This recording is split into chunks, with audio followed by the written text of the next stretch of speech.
और आज हमारे साथ तस्वीर के इस सफ़र में एक ख़ास मेहमान है, जो घूमने फिरने की शौकीन तो हैं ही, सीनियर जर्नलिस्ट हैं और उनका नाम है स्वाति अर्जुन। तो स्वाति जी आज हमें कहाँ घुमाने ले जा रही हैं, वो हम उन्हीं से पूछेंगे। पहले तो स्वाति जी आपका स्वागत है गोल्ड पर।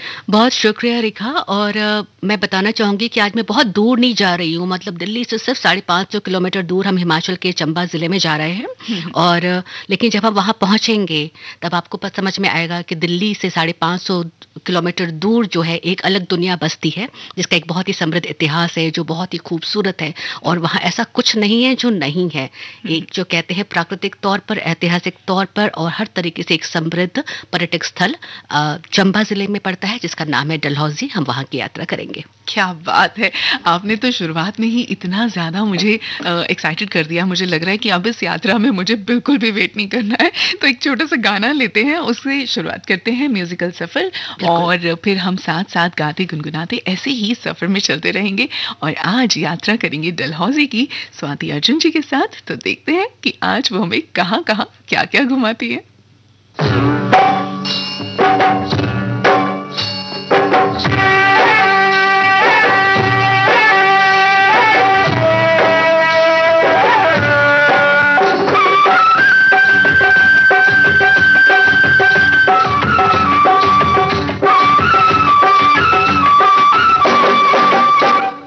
कंकरिया मार के जगाया, कल तू मेरे सपने में आया, बाल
तो भाई पहाड़ी म्यूज़िक के साथ हमने शुरुआत कर दी है, थोड़ा-सा पहाड़ों वाला फ़ील आने लगा ना। तो स्वाति जी, अब हमें ये बताइए, सबसे पहले शुरू करते हैं वहाँ की लोकेशन से, वहाँ के इतिहास से, क्या कुछ है डलहौज़ी में? देखा, डलहौज़ी जो है एक बहुत ही खूबसूरत और शांत शहर है जो कि चंबा ज़िले में बसा हुआ है, जैसा मैंने पहले बताया। लेकिन अगर ज्योग्राफिकली अगर देखा जाए तो वहाँ जो धौलाधार पर्वत की जो श्रृंखला है, जो 5 पहाड़ियों की पर्वत श्रृंखला है वो, और पन्ना घाटी, इन दोनों के बीच में एक तरफ ऊंचे पहाड़ है, पर्वत श्रृंखला है, दूसरी तरफ घाटी है। उन दोनों के बीच में जो शहर बसा है उसका नाम डलहौज़ी है। और इसकी एक बहुत ही औपनिवेशिक और विक्टोरियन वैल्यू भी है, क्योंकि ये अंग्रेज़ों के द्वारा बसाया गया शहर है। जब अंग्रेज़ भारत में शासन कर रहे थे तो अपनी गर्मी की छुट्टियां वो इस जगह पे जाकर बिताया करते थे, क्योंकि ये इलाका बहुत ही ठंडा हुआ करता था। और वाइस रॉय डलहौज़ी जो थे, उनके नाम पर इस शहर का नाम डलहौज़ी रखा गया, क्योंकि उन्होंने ही इस शहर को बसाया है। और इसके अलावा जो कहा जाता है कि कहा क्या जाता है, मैंने महसूस किया है कि जब आप डलहौज़ी पहुंचेंगे तो आपको वहाँ पे एक विक्टोरियन एरा की फील आएगी। एक जो कॉलोनियल, जो हमारी जो पास्ट है, जो हमारा अतीत है, उसकी जो सॉरी यानी कि एक धीमा संगीत वहाँ के वातावरण में आप फील करेंगे। आपको लगेगा कि आप किसी स्कॉटलैंड में या किसी दूसरे शहर में, किसी यूरोपियन शहर में आप पहुँच गए हैं। लेकिन साथ ही साथ आपको जो पर्वत श्रृंखलाएं हैं, जो वहाँ के लोकल लोग हैं, जिसमें कि हिंदू भी है, बौद्ध भी है, तिब्बती भी हैं, तो आपको एक लोकल इंडिया की जो परिवेश है, जो यहाँ की संस्कृति है, उसकी भी झलक देखने को मिलेगी। तो अगर पूरे तरीके से अगर मैं इसको एक शब्द में या एक सेंटेंस में अगर उसको व्यक्त करने की कोशिश करूँ, तो डलहौज़ी वो शहर है जो भारत के इतिहास और उसके वर्तमान और उसके फ्यूचर को भी, बहुत ही फ्यूचरिस्टिक शहर है, तो उसको भी बहुत अच्छे से दर्शाता है। इस हिसाब से डलहौज़ी जो है एक बहुत ही इंपॉर्टेंट पर्यटक स्थल भी है और एक बहुत ही इंपॉर्टेंट शहर भी है हमारे देश का। तो भाई, अगर भारत में ही आपको विदेशी टाइप का थोड़ा फील लेना हो और वहाँ की खूबसूरती, जो कभी-कभी हमें लगता है कि विदेशों में जो खूबसूरती है शायद भारत में नहीं है, तो ऐसा बिल्कुल नहीं है, क्योंकि भारत में ऐसी बहुत सी जगह हैं जो विदेशों से भी ज़्यादा खूबसूरत हैं, जो आपको अपनी तरफ अट्रैक्ट कर सकती हैं। तो डलहौज़ी उन्हीं जगहों में से एक है, आपको ज़रूर जाना चाहिए। लेकिन इससे पहले कि मैं इस सफ़र में आगे बढ़ूँ, स्वाति जी से कुछ और पूछूँ, एक गीत सुनते हैं, क्यों स्वाति जी? बिल्कुल, बिल्कुल।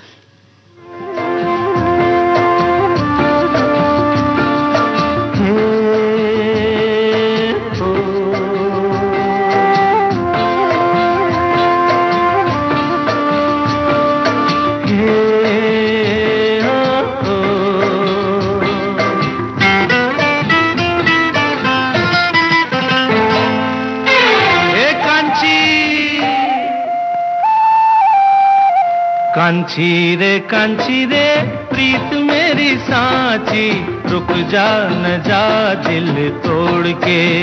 हो कांची रे प्रीत मेरी सांची, रुक जा न जा दिल तोड़ के।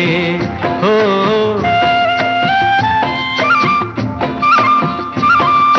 रुक जा न जा दिल तोड़ के।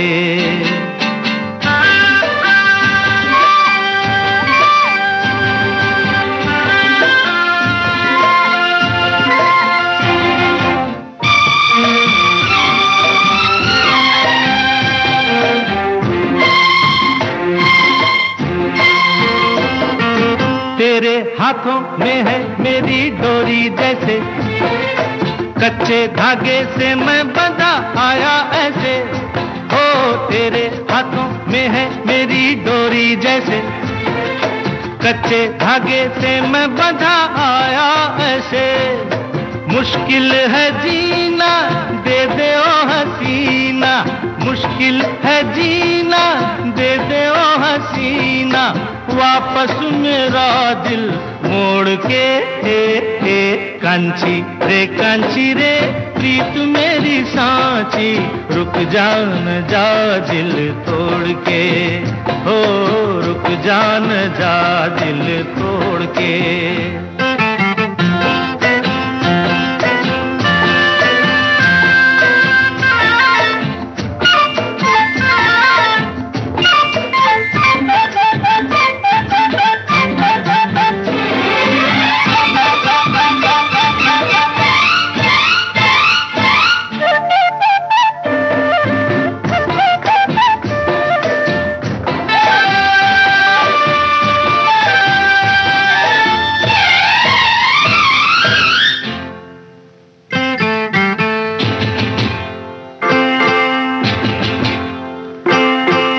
झूठा है ये गुस्सा तेरा सच्चा नहीं, सच्चे प्रेमी को तड़पाना अच्छा नहीं। हो झूठा है ये गुस्सा तेरा सच्चा नहीं, सच्चे प्रेमी को तड़पाना अच्छा नहीं। वापस न आऊंगा मैं जो चला जाऊंगा, वापस न आऊंगा मैं जो चला जाऊंगा, ये तेरी गलियां छोड़ के। कांचा रे प्यार मेरा साचा, रुक जा न जा दिल तोड़ के।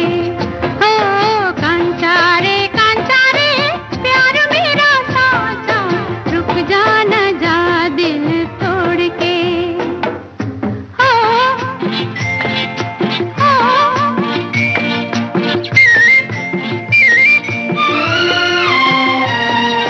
रंग तेरे में ये तन रंग लिया, तन क्या है मैंने मन रंग लिया। ओ रंग तेरे में ये तन रंग लिया, तन क्या है मैंने मन रंग लिया। बस चुप ही रहना अब फिर ना कहना, बस चुप ही रहना अब फिर ना कहना, रुक जाना जा दिल तोड़ के। कांचा रे प्यार मेरा साचा, रुक जा न जा दिल तोड़ के। ओ कांचा रे प्यार मेरा साचा, रुक जा न जा दिल तोड़ के। ओ कांची रे कांचा रे कांची रे कांचा रे कांची रे कांची रे। कांचा रे नहीं नहीं, बिल्कुल कहीं नहीं जाएंगे क्योंकि अभी तो आपको बहुत कुछ घुमाना है हमें। तो स्वाति जी, जैसा कि आपने कहा कि यहाँ पर विक्टोरियल एरा की झलक दिखती है, तो जी। कुछ इस बारे में बताइए, क्या कुछ है ऐसा जो यहाँ पर इस एरा की याद दिलाता है? जैसा कि रेखा मैंने आपको बताया कि डलहौजी शहर की स्थापना ही वाइस रॉय डलहौजी ने किया था, तो जाहिर सी बात है कि ब्रिटिशर्स का, अंग्रेजों का इस शहर पे बहुत ही गहरा छाप है। और जब वो यहाँ बसे और उन्होंने शहर को बसाया, तो यहाँ पे बहुत सुंदर और बहुत ही महत्वपूर्ण हमारे देश के चर्चेस का होना लाजमी है। तो यहाँ पे 3 मुख्य चर्च ऐसे हैं जो कि बहुत ही ज़्यादा नामी हैं और उनकी बहुत ही ज़्यादा ऐतिहासिक वैल्यू है। तो जो पहला चर्च है वहाँ पे, वो सबसे मुख्य है, उसको सेंट पैट्रिक चर्च कहते हैं, जो वहाँ के बस स्टैंड से सिर्फ 2 किलोमीटर की दूरी पर, जो डलहौजी का जो कैंट एरिया है, वहाँ के मिलिट्री हॉस्पिटल के पास ये बसा हुआ है। ये यहाँ का सबसे बड़ा चर्च है और यहाँ के मुख्य हॉल में 300 से ज़्यादा लोग एक साथ बैठ सकते हैं और इसको 1909 में बनाया गया था। दूसरा जो चर्च है वो वहाँ के सुभाष चौक इलाके में बसा है, जिसका नाम सेंट फ्रांसिस चर्च है।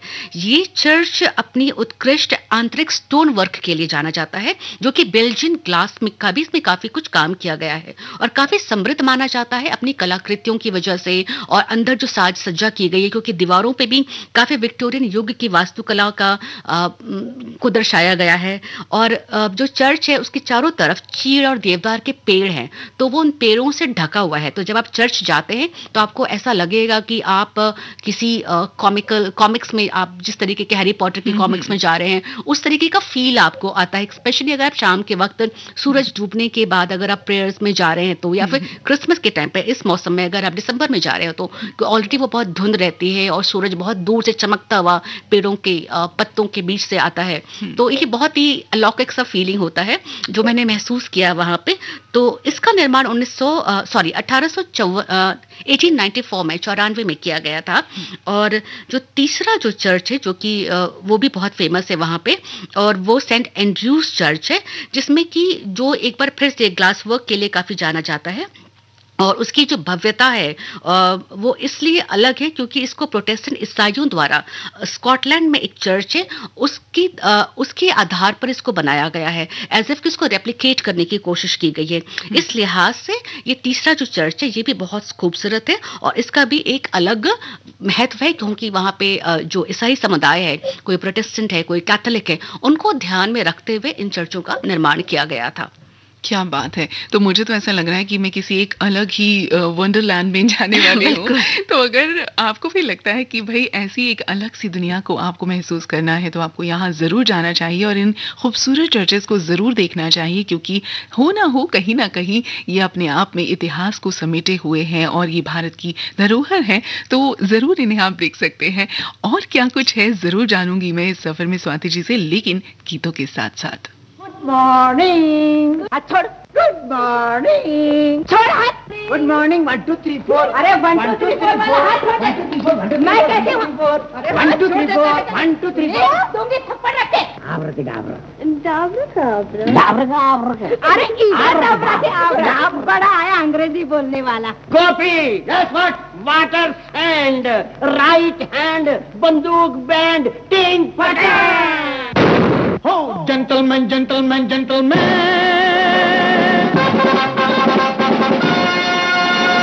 जेंटलमैन जेंटलमैन जेंटलमैन मैं हूँ बाबू जेंटलमैन आम मिला ले मुझसे नैन लंदन से आया मैं बन ठन के हे लंदन से आया मैं बन ठन के जेंटलमैन जेंटलमैन जेंटलमैन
ये देख मेरा सोफा है made in Japan JPON Japan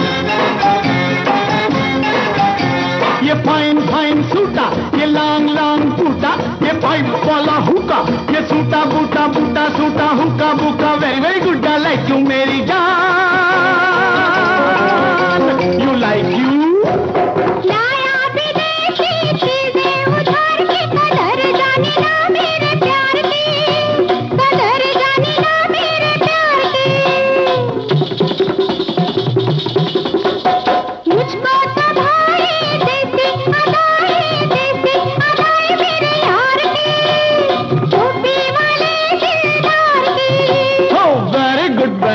very good मैं हूँ मिस्टर वेरी गुड नाम है मेरा रॉबिन हुड लंदन से आया मैं बन ठन के हे लंदन से आया मैं बन ठन के gentleman gentleman gentleman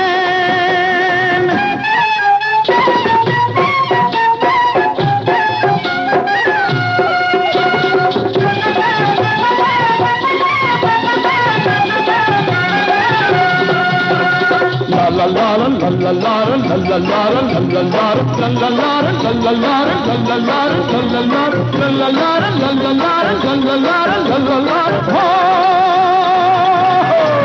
I know like तेरी talk I know no like तेरी talk but लागे तेरी very good walk walk walk walk baby walk walk walk walk baby walk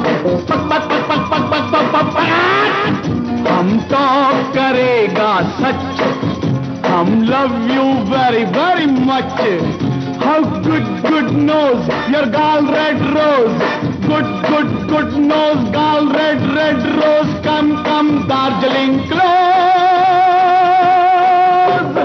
जाने दीवाने तुझको लगा है चस्का भी देसी शराब का है चस्का भी देसी शराब का नाजुक कली में दिल उसका दूंगी जो होगा गुंजा गुलाब का जो होगा गुंजा गुलाब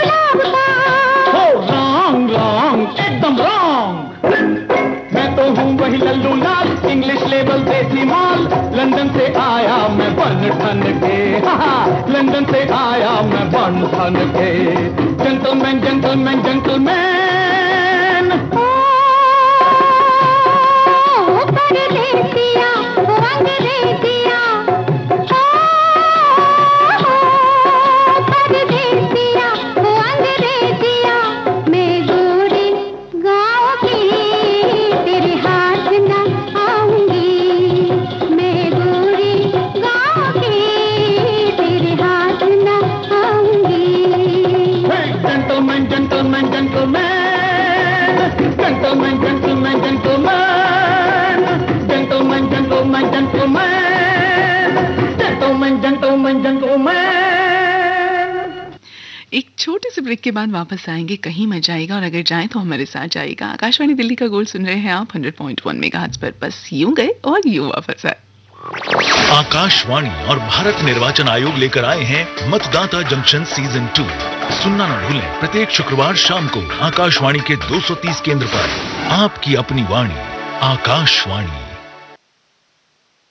प्रिया, आज बड़ी खुश नजर आ रही हो, क्या बात है? दिल्ली में फिर से लग रहा है सरस फूड फेस्टिवल, जहां ग्रामीण स्वयं सहायता समूहों की 150 से ज्यादा महिलाएं परोस रही हैं गांव के देसी परंपरागत पकवान। 1 दिसंबर से 17 दिसंबर 2023 सरस गैलरी के पास, बाबा खड़क सिंह मार्ग, नई दिल्ली। सुबह 11 बजे से रात 10 बजे तक। भारत सरकार द्वारा आयोजित, प्रवेश निशुल्क। आज फिर लेट हो गए? अरे यार, वो रवि मिल गया था, फिर बाहर ही बैठ गए थे। क्यों बैठे थे बाहर? क्यों ना बैठूं, बस इसीलिए क्योंकि उसे एड्स है। एड्स गले मिलने, साथ बैठने से और एक साथ खाना खाने से नहीं फैलता। मुझे पता है, HIV एड्स असुरक्षित संबंध, संक्रमित सुई या संक्रमित महिला से उसके बच्चे को होता है। इसीलिए तो कह रही हूँ, बाहर क्यों बैठे थे? रवि भैया को घर ही ले आते। एड्स से पीड़ित व्यक्ति को दूर नहीं, हमारे साथ की जरूरत है। इसलिए ध्यान रखें और याद रखें कि एड्स छूने से, बात करने से, एक साथ खाना खाने से बिल्कुल नहीं फैलता। एड्स से जुड़ी अधिक जानकारी के लिए 1097 पर कॉल करें। Haryana state AIDS control society द्वारा जनहित में जारी। सशक्ति से है नारी शक्ति का आधार। दिल्ली पुलिस महिलाओं की सुरक्षा के लिए हमेशा तैयार। महिलाओं और बच्चों के लिए दिल्ली पुलिस की special police unit for women and children SPUWAC द्वारा 8वां सेल्फ डिफेंस प्रशिक्षण विंटर कैंप। इस ट्रेनिंग कैंप के अंतर्गत हर वर्ग की महिलाएं www.spuwac.in पर जाकर अपनी सुविधा अनुसार समय व स्थान का चुनाव कर रजिस्ट्रेशन करा सकती है। दिल्ली पुलिस की ओर से यह प्रशिक्षण निःशुल्क है। 27 दिसंबर 2023 से 9 जनवरी 2024 तक हो रहे 8वें प्रशिक्षण कैंप में शामिल होने के लिए सभी वर्ग की महिलाएं 14 से 24 दिसंबर को सुबह 10 बजे से शाम 4 बजे तक पंजीकरण करवा सकती हैं। तो देरी किस बात की, आज ही अपना रजिस्ट्रेशन कराएं। दिल्ली पुलिस द्वारा जनहित में जारी। LIC लाया है जीवन उत्सव, जो जीवन भर के लिए दे 10% बीमा राशि के साथ जीवन बीमा। आज ही LICindia.in पर जाएं। नियम और शर्तें लागू।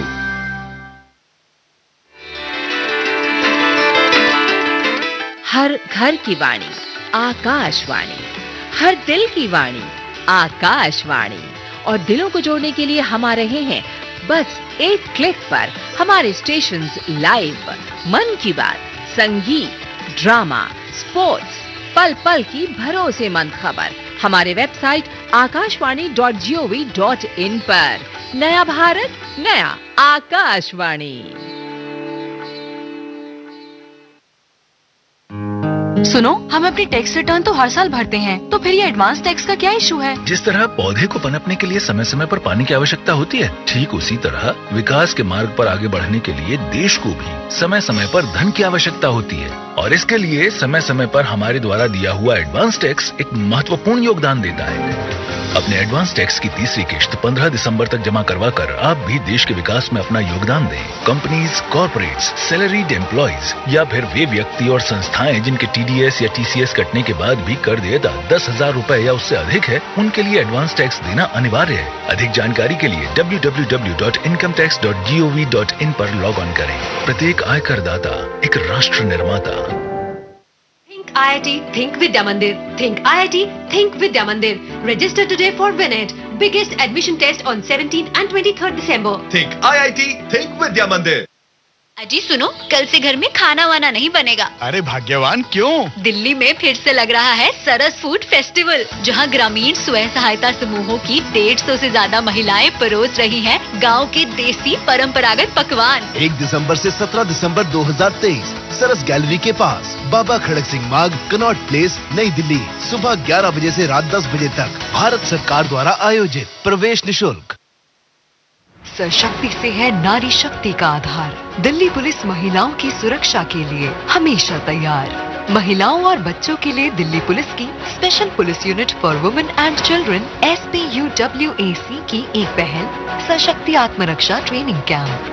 इस ट्रेनिंग कैंप के अंतर्गत हर वर्ग की महिलाएं www.SPUWAC.in पर जाकर अपनी सुविधा अनुसार समय व स्थान का चुनाव कर रजिस्ट्रेशन करा सकती हैं, क्योंकि दिल्ली पुलिस की ओर से यह सुविधा साल भर और निःशुल्क है। तो देर किस बात की, आज ही अपना रजिस्ट्रेशन कराएं। दिल्ली पुलिस द्वारा जनहित में जारी।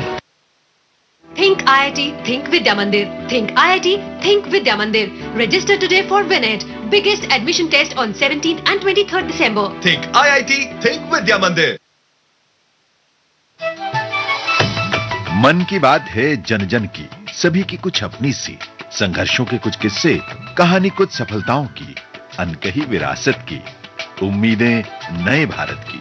महीने के आखिरी रविवार का रहता है इंतजार, मलयाचल के आंचल से विंध्याचल के आंगन तक, ब्रह्मपुत्र के घाट से हिमालय के विस्तार तक होती है मन की बात प्रधानमंत्री के साथ। तो सुनिए इस महीने 31 दिसंबर सुबह 11 बजे मन की बात आकाशवाणी और दूरदर्शन के सभी चैनलों पर। आप भी माननीय प्रधानमंत्री के मन की बात का हिस्सा बन सकते हैं। इसके लिए आप अपने सुझाव 29 दिसंबर तक टोल फ्री नंबर 1800-117800 पर रिकॉर्ड कर सकते हैं, या फिर 1922 पर कॉल भी कर सकते हैं। नमो ऐप या माईगोव के ओपन फोरम में पोस्ट कर सकते हैं, या post box number 111 Akashvani Delhi के पते पर भेज सकते हैं। तो याद रखें, रविवार 31 दिसंबर सुबह 11 बजे मन की बात।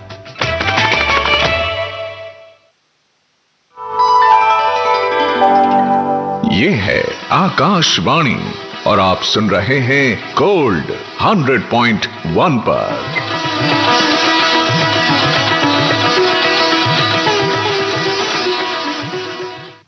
आकाशवाणी गोल्ड 100.1 मेगाहर्ट्ज पर आप सुन रहे हैं, और मैं हूं आपके साथ आपकी दोस्त आरजे रेखा क्रिस्टल वॉइस, और मेरे साथ है हमारी आज की मेहमान स्वाति अर्जुन, जो सीनियर जर्नलिस्ट है और आज हमें डलहौजी की यात्रा करा रही हैं। तो स्वाति जी, अब ये बताइए कि डलहौजी में जैसा कि आपने कहा कि चर्चेस हैं, तो क्या और भी ऐसी कुछ चीजें हैं जो हम देख सकते हैं, मंदिर या कुछ ऐसा? बिल्कुल, और ये बात मैं बिल्कुल इस बात को अंडरलाइन करना चाहूंगी कि अंग्रेजों का जो असर था वो 1854 के बाद हुआ, और हिंदू संप्रदाय जो है वो वहाँ पे 7वीं शताब्दी से वो वहाँ पे बसी हुई है, और उनका भी असर जो है वहाँ की संस्कृति पर, वहाँ के लोगों के रहन सहन पर, पूजा पाठ पर, हर चीज़ पर बहुत ज़्यादा है। तो एक तो जो वो बहुत ही, लेकिन चूंकि वो पहाड़ी इलाका है और वहाँ पे और भी दूसरे संप्रदायों की जो बहुतायत है, क्योंकि तिब्बत है, बौद्ध धर्म से जुड़े लोग हैं काफ़ी वहाँ पे, तिब्बती लोग हैं।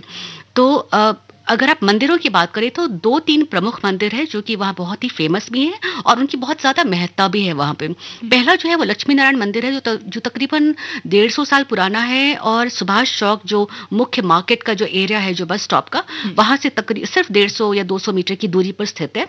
और इस मंदिर में बहुत ज़्यादा, इस मंदिर की मान्यता जो है वो एक तरीके से वो लोक मंदिर है वहाँ के लोगों के लिए, कि हर बड़े छोटे कामों के लिए लोग वहीं पर आते हैं, और उसकी महत्ता जो है लोगों के दैनिक जीवन में बहुत ज़्यादा है। और हर साल वहाँ पे एक महेशमणि यात्रा का आयोजन किया जाता है, जो कि अगस्त सितंबर महीने पर शुरू होता है और दुर्गा पूजा के टाइम पे जाकर के, वो दशहरा के टाइम पे जाकर खत्म होता है, जो कि पूरे शहर में घूमता है। उस यात्रा की परिक्रमा की जाती है, यात्रा द्वारा परिक्रमा की जाती है पूरे शहर की। तो एक तो ये है। दूसरा, वहाँ पे एक तारा माता मंदिर है जो कि एक पहाड़ की चोटी पर तकरीबन 2500 फीट ऊपर पे है, जो मुझे याद है।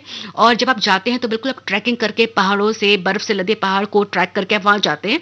तो तारा माता के बारे में कहा जाता है कि, और तारा माता मंदिर जो है उसकी दूसरी तरफ आपको चिन्ह दिखता है। और मंदिर के लिए में पूजा पाठ के जो सामान होते हैं, वहाँ पर त्रिशूल चढ़ाने का नियम है, वो आपको तिब्बती समुदाय के आदिवासी महिलाएं वहाँ पे बेचती रहती हैं उन पहाड़ियों पे आकर के, तो उनसे लेकर के हमने पूजा करी। और तारा माता को भगवान देवी दुर्गा का ही स्वरूप माना जाता है, और कहा जाता है कि किसी जमाने में डलहौजी जब एक प्राचीन गांव या नगर हुआ करता था, तो कोई डायन थी जो आई थी, जिन्होंने वहां बहुत उत्पात मचा रखा था, लोग बहुत परेशान हो गए थे। तब देवी दुर्गा ने तारा माता का रूप लेकर के वो आई थे, और उन्होंने उस डायन को एक कुंड में उसकी को मार डाला था, उस कुंड में उसको डाल दिया था जहां जल करके उसकी मौत हो गई थी। तो तारा माता मंदिर जो है वो बहुत ही फेमस है, वो बहुत ही लोकप्रिय है, और बहुत ही ज्यादा लोगों के लिए उसका धार्मिक महत्व है। तो जब आप तारा माता मंदिर देखने के लिए जाएंगे, तो वहां से जब आप नीचे उतरेंगे पहाड़ियों से, तो आपको वो डैन कुंड भी नजर आएगा। तो बहुत सारे लोग जाकर के टैन कुंड को भी, वो घेरा हुआ है इलाका चारों तरफ से, क्योंकि माना जाता है कि अभी भी उस कुंड के नीचे आग जल रही है, और वो डायन अभी भी वहां पर जल रही है लगातार वो। तो ये अपने आप में अनोखा इसलिए है क्योंकि जिस इलाके में चारों तरफ सिर्फ जंगल है, पहाड़ियां है, बर्फ है, और वो एक कुछ मीटर की दूरी का वो इलाका है जिसको घेर करके रखा गया है अभी भी डिफेंस फोर्सेस ने, कि हम वहां जा नहीं सकते, दूर से देख सकते हैं कि वो एक कुंड है जहां पे कि जाना मना है क्योंकि नीचे आग जल रही है। तो इसकी इंपॉर्टेंस बहुत ज्यादा है। और उसके अलावा जो एक चीज है जो कि वहां का लोकल है, वो मिंजर मेला होता है वहां पे, जो कि वहां के स्थानीय लोग, हर संप्रदाय के लोग, चाहे हिंदू हो, बौद्ध हो, तिब्बती हो, आदिवासी हो, क्योंकि आदिवासियों का भी समूह बहुत ज्यादा है वहां पे। तो एक ये मिंजर मेले का आयोजन किया जाता है, जिसमें कि जुलूस निकाला जाता है हर साल, और वो उसमें लोग सारे शामिल होते हैं, और उसमें सिर्फ एक नारियल, एक सिक्का, एक फल और धान को लाल कपड़े में बांध करके रावी नदी में चढ़ाया जाता है।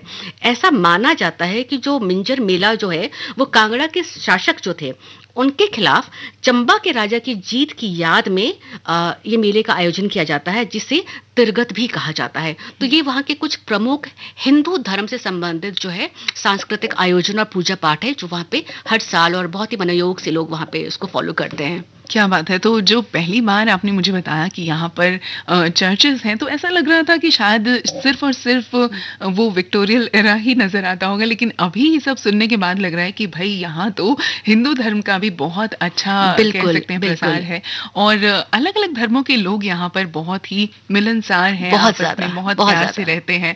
ये बहुत अच्छी बात है। और भारत के किसी भी कोने में आप चले जाएं तो ये वाकई में अलग अलग संस्कृतियों का जो मिला जुला मिश्रण मिलता है देखने के लिए, वो अपने आप में अनोखा होता है। मुझे लगता है कि कार्यक्रम का उद्देश्य भी यही है कि हम लोगों को अपनी संस्कृति, अपनी हमारा जो पास्ट है, और जो किस तरीके से भारत जो एक देश के तौर पर हमारा हिंदुस्तान जो विकसित हुआ है, और कैसे हम सब मिलकर के रहते हैं, ये उसका बहुत ही अच्छा माध्यम है। ये प्लेटफॉर्म ही शायद इसी चीज के लिए है कि लोगों को हम अवगत करा सके।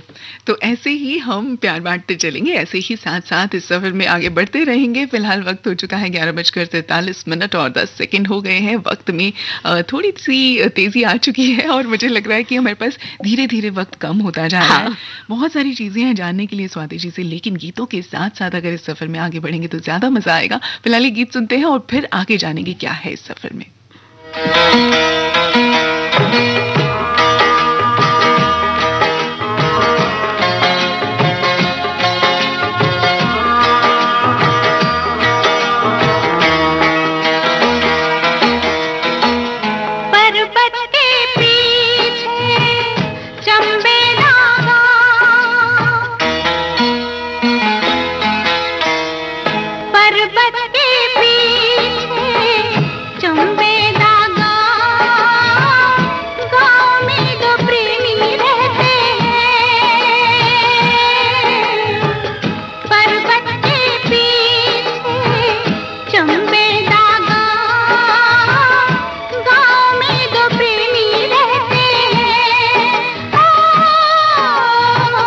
हम तो नहीं वो दीवाना जिनको दीवाने लोग कहते हैं।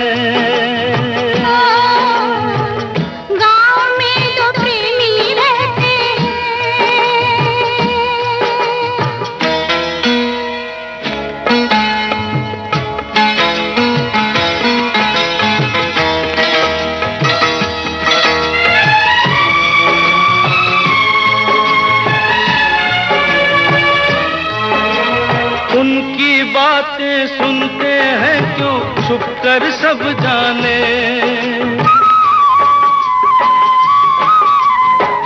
की बातें सुनते हैं क्यों छुप कर सब जाने, क्या क्या बातें करते रहते हैं वो अब जाने। उन दोनों को नींद नहीं आती क्यों रब जाने, तारों के साथ वो जगते हैं रात को, झरनों के साथ बहते हैं। पर्वत के पीछे चंबे नागा, गाँव में दो प्रेमी रहते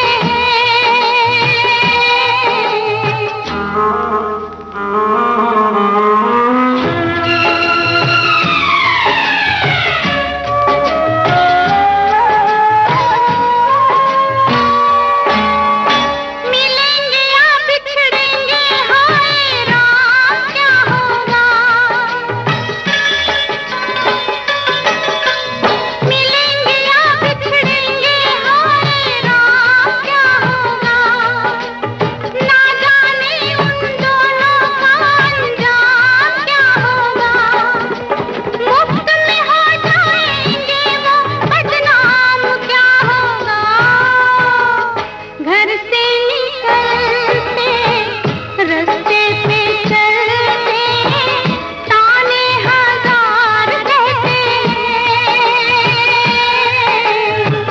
हम तो नहीं वो दीवाना जिनको दीवाने लोग कहते हैं। गाँव में दो प्रेमी रहते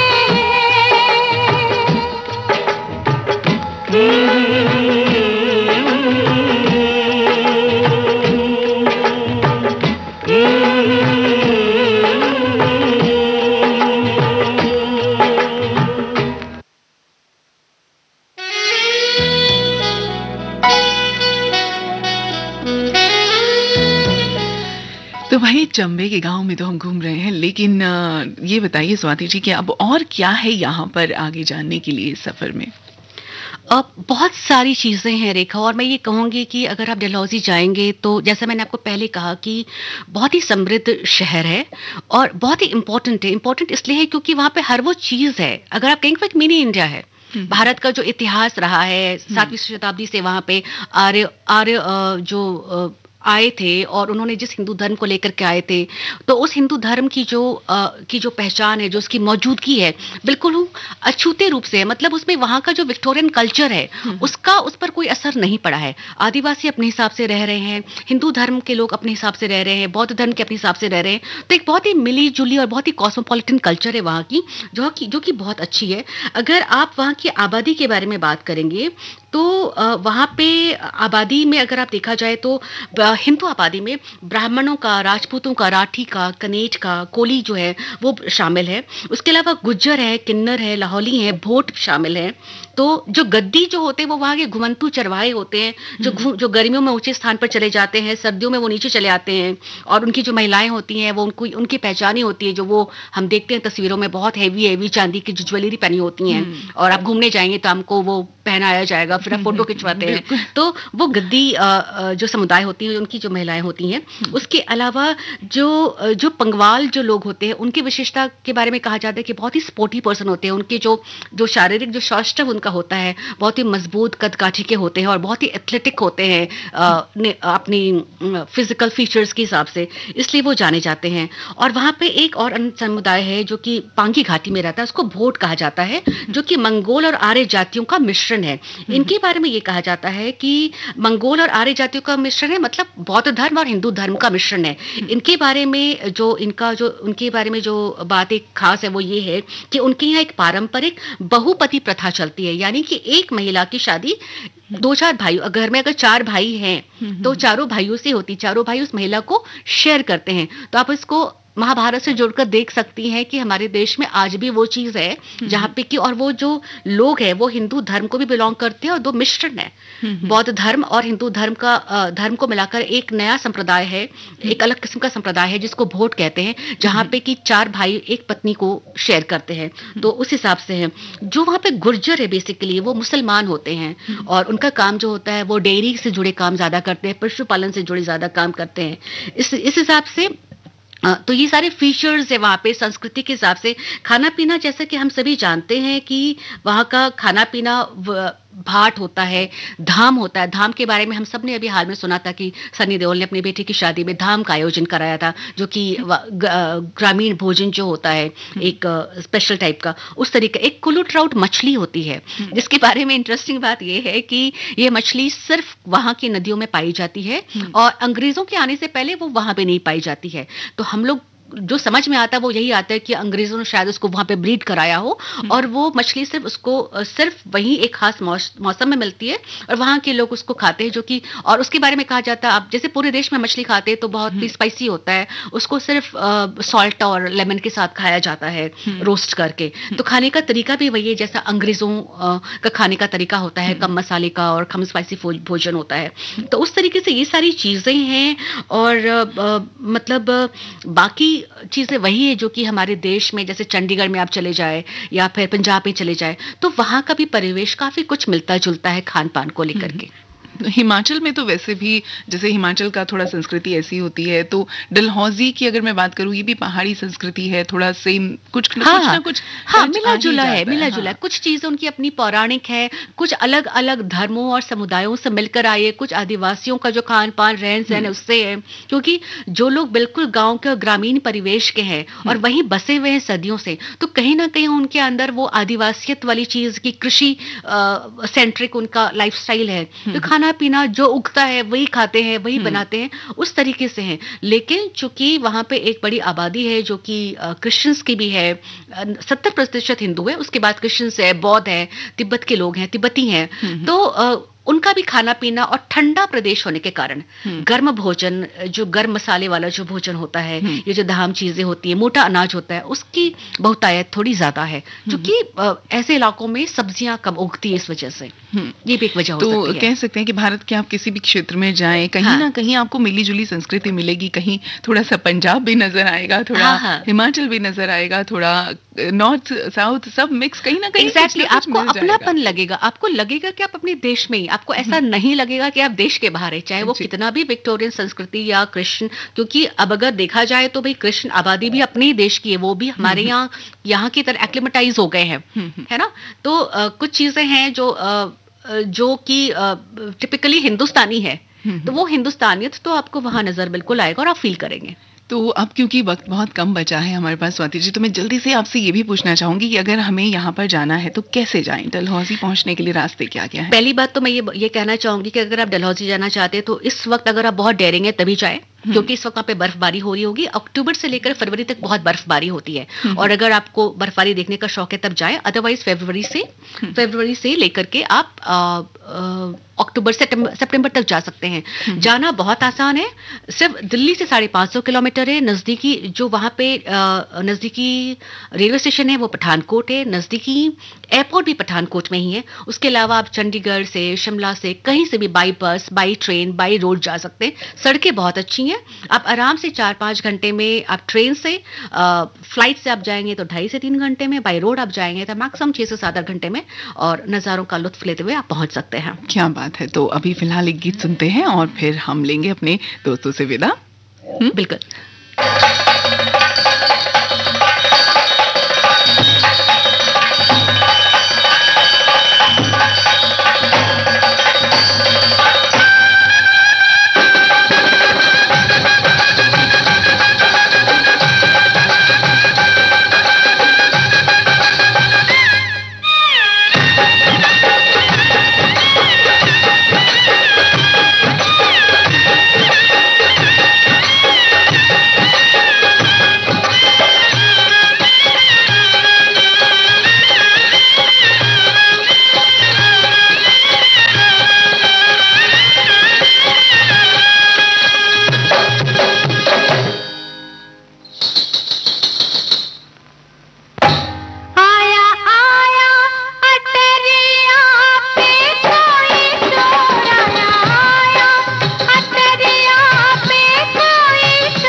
दोस्तों तस्वीर की सफर में तो इतना ही। स्वाति जी आप हमारे साथ रहीं, इसके लिए बहुत बहुत शुक्रिया। आपको भी बहुत शुक्रिया रेखा। और बहुत सारी ऐसी चीजें होती हैं जो हम सुनते हैं, पता होती हैं, लेकिन हो सकता है कि उनमें कितनी सच्चाई है ये पता कर पाना थोड़ा मुश्किल होता है कभी कभी। तो बहुत सी किंवदंतियों के साथ हमने इस सफ़र को पूरा किया, लेकिन ये मैं आपसे ज़रूर वादा करूंगी कि किसी रोज़ फिर से मिलेंगे किसी और एक नए सफ़र के साथ। लेकिन अभी के लिए रेखा को दीजिए इजाज़त।